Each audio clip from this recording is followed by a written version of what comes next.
Alors, j'aurais voulu vous parler d'une phrase que j'ai dans la tête, c'est « L'islam est le cheval de Troie de la mondialisation et de la destruction de la France ». C'est-à-dire que nous avons un cheminement avec Pierre.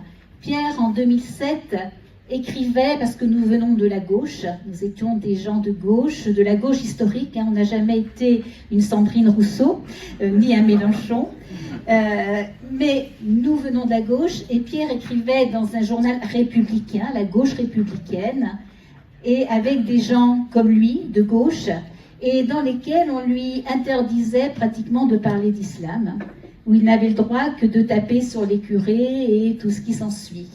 Et donc il a décidé de créer un journal qu'il a appelé Riposte laïque. On avait échangé, on s'était jamais rencontrés, mais je tenais un blog parce que j'étais chez Chevènement à l'époque, et donc je faisais un blog aussi de gauche républicaine. Et un jour il me téléphone, il me dit « Je crée un journal et j'aime bien ce que tu écris et j'aimerais que tu en fasses partie ». Et donc l'aventure double a commencé, hein, c'est-à-dire que Riposte laïque a commencé, j'étais contributeur, j'écrivais des articles et qui étaient essentiellement voués à défendre la laïcité et à la défendre contre tous les ennemis de la laïcité. Et peu à peu, comme par hasard, notre travail s'est vraiment dirigé sur la lutte contre l'islam, parce que nous avons compris très très vite que l'islam, c'était pas une religion comme les autres, mais que c'était un système fasciste, nazi, très dangereux pour l'ensemble, effectivement, de la France, mais pas seulement de la France, de toute l'Europe. Et dans la foulée, donc 3 ans après, moi j'ai créé l'association Résistance républicaine. Riposte laïque est un média et Résistance républicaine est une association avec des adhérents, des militants et aussi un site où il y a aussi des articles. Et au fur et à mesure que nous avons creusé, que nous avons essayé de comprendre et d'expliquer aux nôtres, à nos lecteurs, ce qui se passait, nous avons peu à peu fait le lien entre l'histoire, la grande histoire, et ce qui est en train de nous arriver avec l'islamisation de notre pays.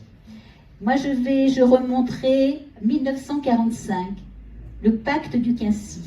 Roosevelt signe un pacte avec l'émir d'Arabie Saoudite. Les États-Unis s'engagent à défendre l'Arabie Saoudite, qui en échange lui promet tout le pétrole dont les USA auront besoin pour toute leur guerre. Ce pacte devait durer 60 ans, il a été renouvelé il n'y a pas longtemps.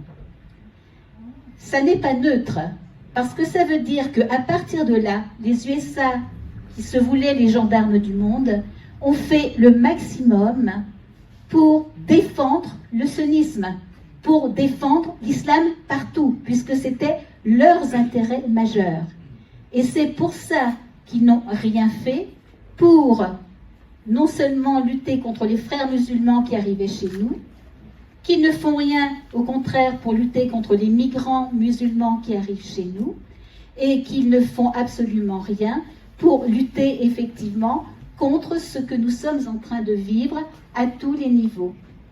Deuxième étape, au niveau de la mondialisation, création de l'Europe, voulue encore une fois par les Américains, avec un Jean Monnet qui était payé par les Américains pour effectivement créer cette Europe qui était soumise aux Américains et pour détruire la France. Vous avez un excellent livre de Chevènement qui s'appelle « La faute de Monsieur Monnet », où il raconte ça très très bien. On a les preuves, on sait tout. De même, tous les gens qui ont voulu construire l'Europe au nom de « ça sera la paix », nous ont trompés délibérément, puisque ce que l'Europe nous a amené avec l'ONU, avec tout ce qui est en train de se passer, vous le voyez, vous qui êtes là, avec les migrants qui nous arrivent, eh bien, tout ce qui nous arrive avait un seul but, c'est détruire cette puissance qui était la France, encore en 1945, cette puissance avec un De Gaulle qui a tenu tête aux Américains, qui n'ont pas accepté. Donc il fallait nous détruire. Il y a une dizaine d'années, vous aviez un ambassadeur américain qui faisait, on va dire, du racolage dans les quartiers islamisés de Lyon notamment, pour identifier les leaders, les futurs leaders musulmans, les envoyer aux États-Unis se former pour qu'ils reviennent et pour qu'ils cassent notre système, pour qu'ils justement islamisent les quartiers, qu'ils les poussent non pas à s'assimiler, ce qu'a dit effectivement Jean Messia est tout à fait ça, mais pour qu'ils les poussent au contraire à s'aborder notre système, à nous s'aborder. Donc l'islam, bras armé, cheval de Troie de la mondialisation, et la mondialisation qui est faite pour nous détruire. On a évoqué il n'y a pas longtemps l'euro, qui est aussi un moyen. Vous savez tous en ce moment, vous regardez par exemple ce qui se passe en Italie, où vous avez une Mélanie qui a suscité des espoirs, mais comme l'Italie est très endettée, on est presque aussi endetté qu'elle. La BCE est un moyen de chantage pour effectivement l'obliger à accepter les migrants. Et nous, on est sous la même dictature, c'est-à-dire que Macron, de façon délibérée, et je l'affirme sans état d'âme, j'en suis sûre, nous a surendettés, et le Covid a été très utile pour ça, nous a surendettés délibérément pour nous empêcher et de dire non aux migrants et de dire non à l'islam.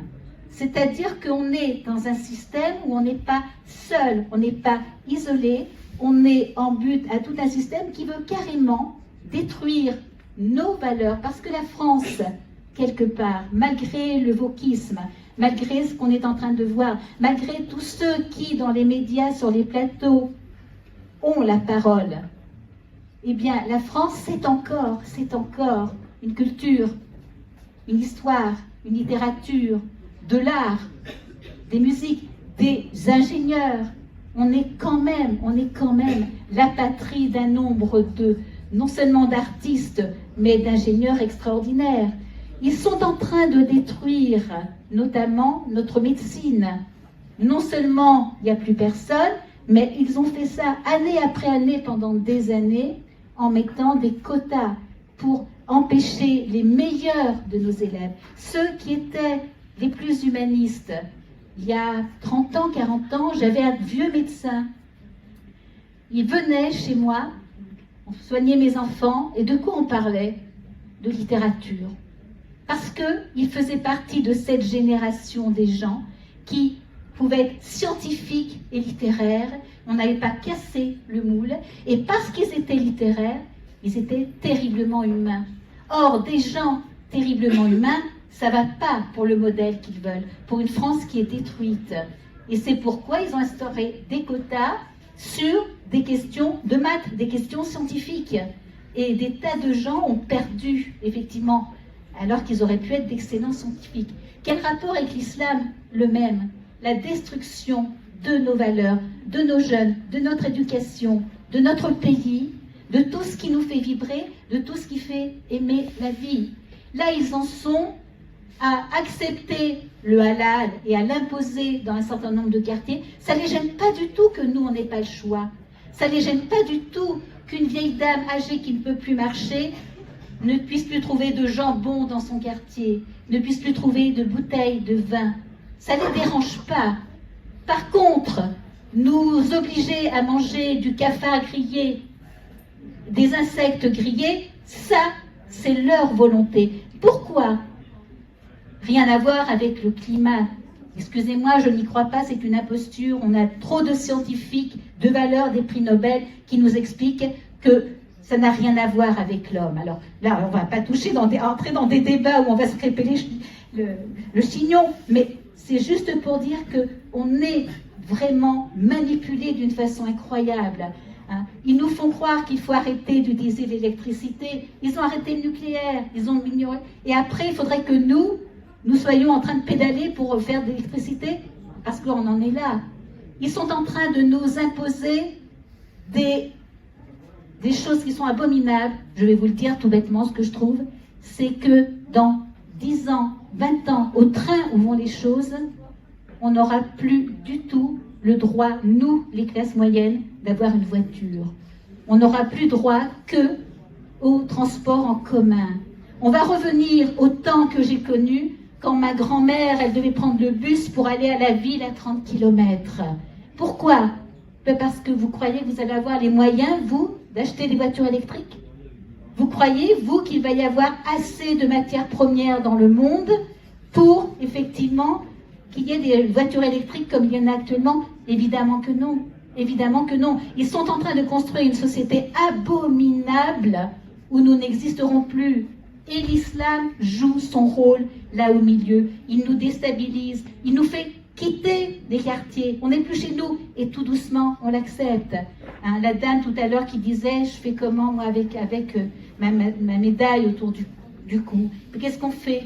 Peu à peu, on perd nos habitudes, nos valeurs, tout ce qui nous faisait vivre jusqu'à présent. On a peur. On a peur du livre qu'on va lire, on a peur du bijou, on a peur de l'habit, on a peur d'arriver un peu trop décolleté dans un quartier. Mais on est chez nous, bordel! Et on ne peut plus le faire, et on ne peut plus rien dire.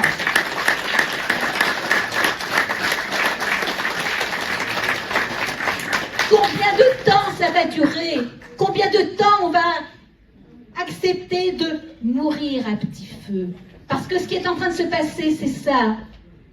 C'est vivre ça, ce qu'on nous propose. On n'est plus chez nous, on n'est plus avec nos valeurs. On se contente de vivoter, reclus, en ayant peur de se faire poignarder. Mais moi, je vais vous le dire clairement, je préfère crever au combat. Bonne soirée.